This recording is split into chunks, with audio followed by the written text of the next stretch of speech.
कोतवाली ब्लॉक नलगुरिया पंचायत रे गोखाद्य बिक्री अभियोग गाड़ी सह 30 बस्ता गोखाद्य जबत। बात्या ए समय सरकार प्रदत्त गोखाद्य को नलगुरिया पंचायत सरपंच हिताधिकारी को नदे आज बिक्री करने एक पिकअप भ्यान लदी दिन द्विपर चालाण कर समय ग्रामवासी गाड़ी को जबत करने सरपंच दृढ़ कार्यानुष्ठान दाबी कर पंचायतवासी।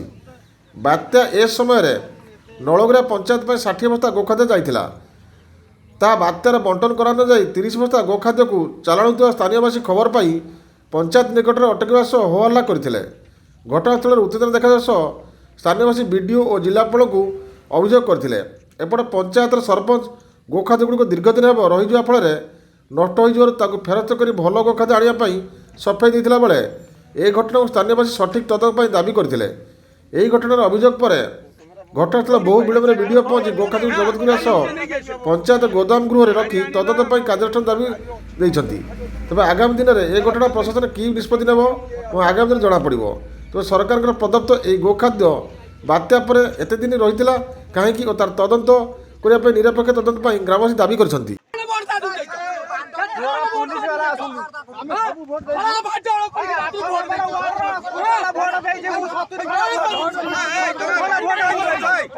ये जो गाड़ी छिड़ा है विगत दिन में बात्या यश पाई जो पंचायत को सरकार तरफ गोखाद्य आसीथिला।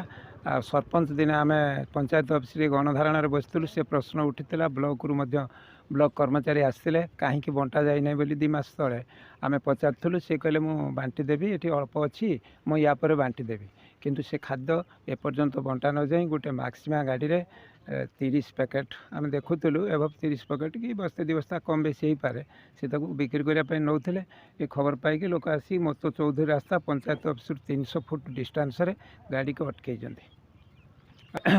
माने कार्यानुष्ठान पंचायतवासी निवेदन कर।